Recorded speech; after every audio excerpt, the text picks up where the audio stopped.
What's up, everyone? Welcome back to another review, and this time we're taking a look at Thanksgiving, directed by Eli Roth and written by Jeff Randall.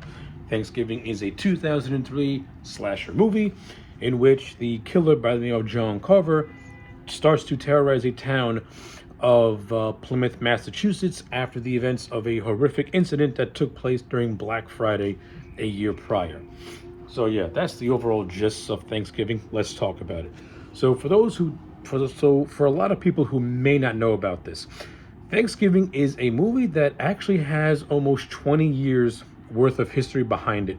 So many moons ago, in the beautiful year of the year 2007, Quentin Tarantino and Robert Rodriguez decided to team up and make a movie by the name of Grindhouse, in which they would make two movies and it would be paired as a double feature, and it was meant to be an homage to Grindhouse cinemas of the 1970s.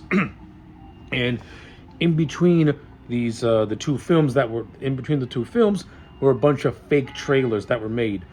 You have people like Rob Zombie and Edgar Wright make these fake trailers, and a lot of these fake trailers are actually really good. And two of those trailers ended up being made into feature films.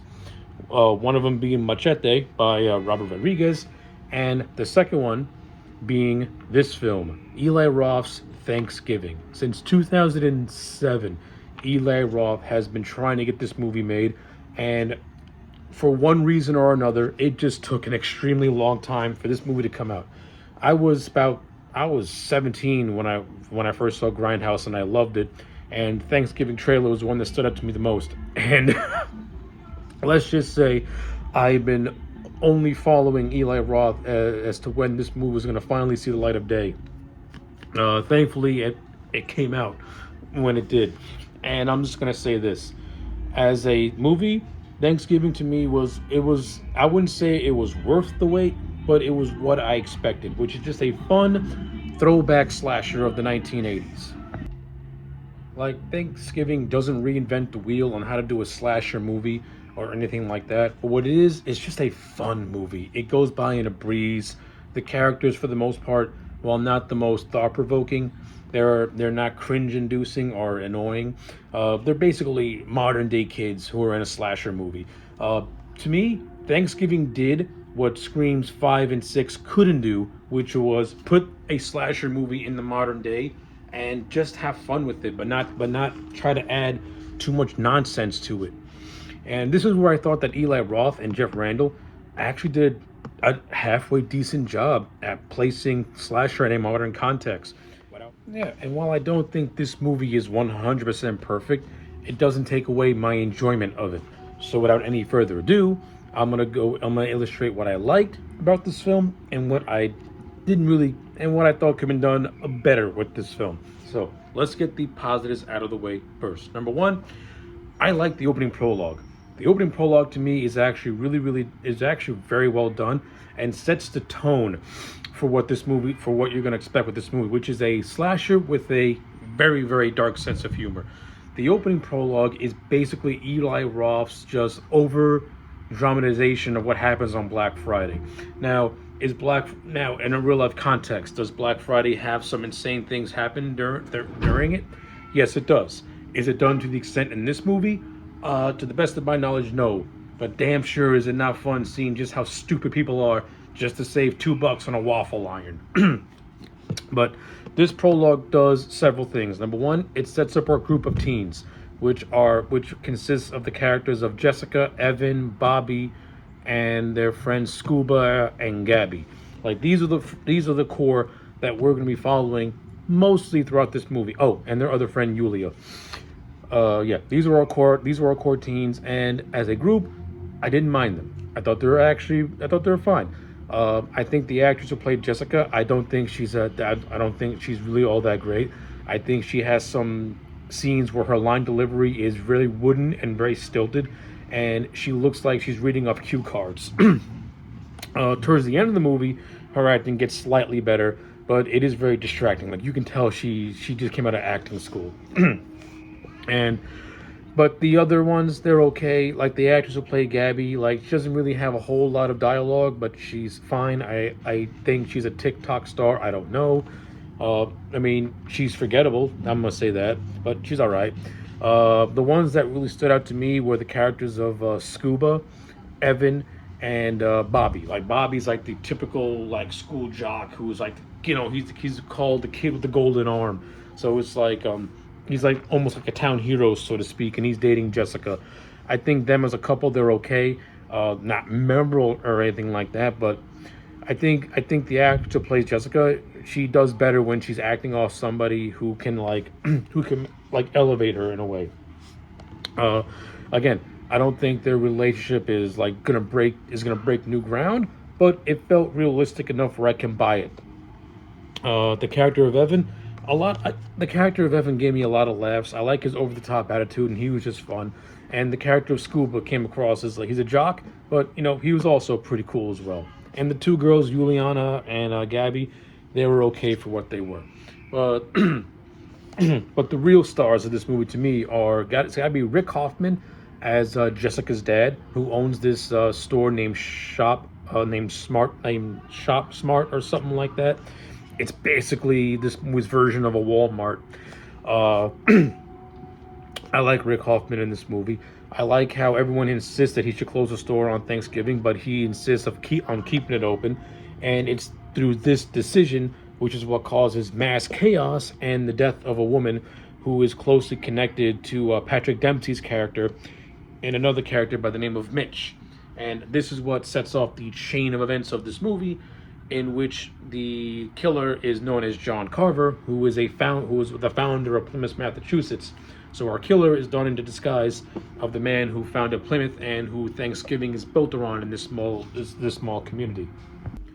So things that the prologue did right, it establishes our core characters, which was done in a fairly decent way. We established that Patrick Dempsey, he's the sheriff of this town, likable guy. And we have the character of Mitch, who was married to the Gina Gershon character, who was the one that gets killed during the melee in the shop. Right. By the way, the stuff that happens at this knockoff Walmart is absolutely insane. Like half these people die just because the whole town becomes savages, and you got this one woman who curses so much like a sailor. It's like when her death's in, and she also plays a semi-important part in this movie because she's like one of the first people to get killed off, but you're actually cheering for her to die because she's such an asshole. But yeah, the whole ShopRite massacre is completely over the top, and it only happens because the kids break in to this establishment just to fuck around with everybody, and this is what causes the mob to break the door down. One guy gets trampled on. One guy has a shard of glass pierce his neck, and his death is hilarious because, with his last dying visage of life, he grabs a fucking waffle iron before collapsing from blood loss. You get Gina Gershon's character who gets knocked down to the ground, and then her hair gets caught in a wagon, and you have like this wagon fight which rips her scalp off. And this is where the chaos turns into something much, much, much, much worse. And this is where we get our flash forward to a year later with the hope of John Carver now terrorizing this town. So the things that this movie does the best are the kills. I think the kills in this movie are pretty cool, actually. And John Carver, he's going to go down as a decent slasher villain. Maybe not the greatest slasher villain, but definitely a decent one. When he kills the sailor woman, who's actually a waitress at a restaurant, she has a brutal death in which basically he runs her over with the car, and then a dumpster lid rips her in half. It's gnarly and it's nice. You got this other character by the name of Manny, who was one of the security guards that night, who let chaos reign and is actually branded a coward by John Carver. He has a very entertaining scene where he's packing up to leave the town, and he's notable for being the master of saying the word fuck. This guy says fuck about 101 times, and I gotta laugh nearly every single time. But his death's actually very entertaining because John Carver.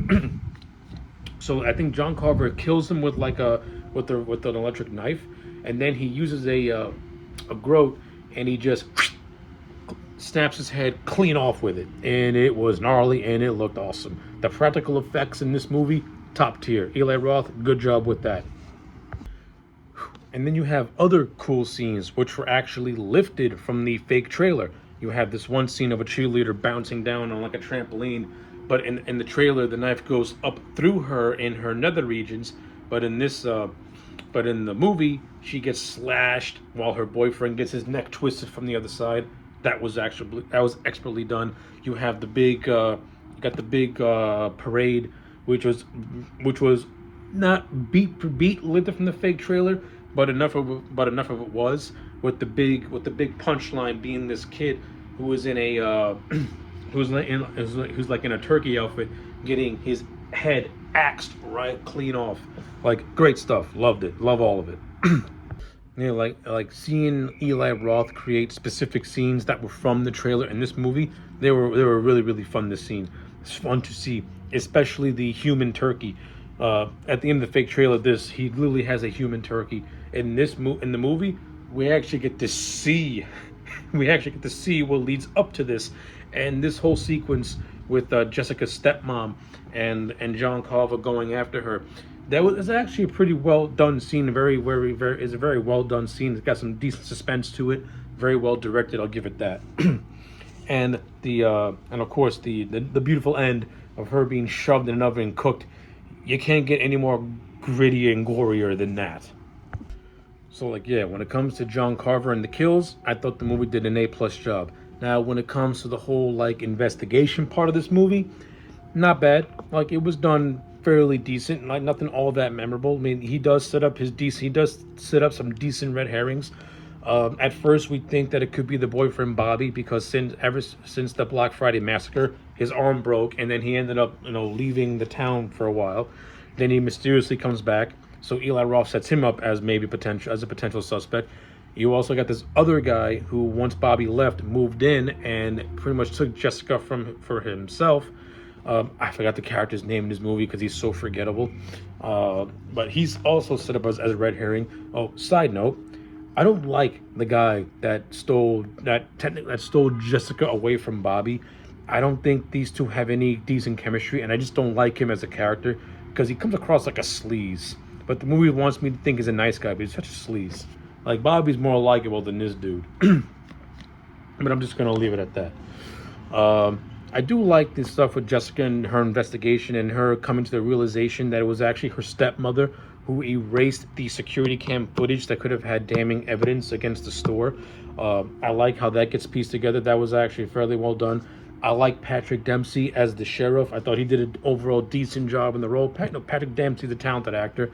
The whole revelation of him being John Carver, I have some issue with that, mainly because there are a lot of scenes in this movie where where John Carver's in one place, the sheriff's in another place, and nobody ever questions how the sheriff just randomly disappears.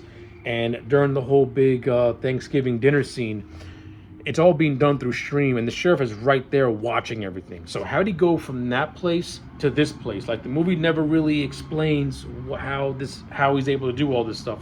And this is where I feel that I think this movie may have had 2 killers in it, but then they just cut it down to one because it would have been more of a Scream copycat. But I think this movie could have benefited from having 2 killers, or at least an accomplice, because it would have made certain things in this movie make a lot more sense in terms of how John Carver and the sheriff can be in almost 2 places at once. Could be in 2 places at once. But I do like the sheriff's motivation. He was actually in love with the Gina Gershon character, and it's revealed that she was going to leave the character of Mitch, who was also set up as a red herring.